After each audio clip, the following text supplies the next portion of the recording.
You studied for 8 hours, but the student who studied for 90 minutes just scored higher than you. Your eyes were burning. You sacrificed your sleep. Then the exam came, and somehow those hours never showed up on your marks. And the worst part? You start thinking, maybe I'm just not smart enough. But what if the problem isn't your intelligence? What if studying more is actually the reason your marks are dropping? In the next few minutes, I'll show you exactly why your extra study hours aren't turning into extra marks. And once you spot the mistake, you'll never study the same way again. Most students believe one simple formula: more hours equals more marks. So when their grades drop, they do the obvious thing. They increase the hours. 3 hours becomes 5, then to 8, hoping more time fixes the problem. But here's the problem. Your brain does not reward time. It rewards learning. And those are two completely different things. Imagine two students. Student A studies for 6 hours. He rereads the same chapter again and again, copies every lecture note, highlights almost every sentence. From the outside, it looks like hard work. But ask him, close the book and explain this topic. Suddenly, nothing. He recognizes the information, but he cannot recall it. Now, student B studies for 90 minutes. He closes the book, tests himself, solves questions, explains the concept in his own words. The difference? Student B is not working harder. He is making his brain work harder, and that changes everything. Because exams don't ask, have you seen this before? They ask, can you pull this information out when you're under pressure? And endless rereading trains recognition, not recall. That's why you can spend 6 hours studying and still feel completely blank in the exam. So what's the fix? Stop feeding information. Start hunting information. Most students study like this.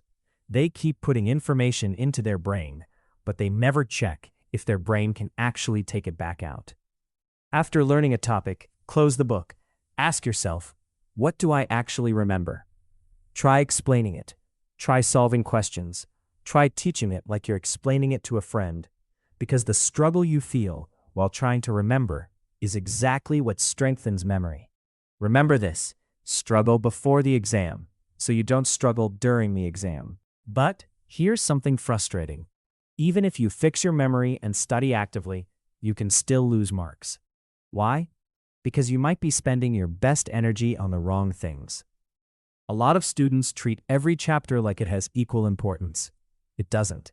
Some concepts appear repeatedly. Some topics carry more marks. Some mistakes cost you way more than others.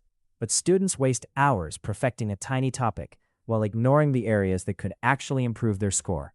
Smart students don't just study harder. They study strategically. They focus on high-weight topics, repeated questions, concepts they repeatedly get wrong. Because the goal isn't to finish every page. The goal is maximum improvement. But now comes another mistake that destroys even hard-working students. They slowly destroy their own focus. Think about this.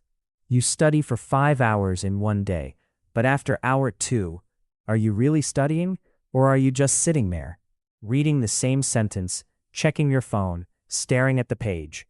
Your body is at the desk, but your brain left hours ago. And this creates a dangerous cycle. Your brain starts connecting studying with exhaustion.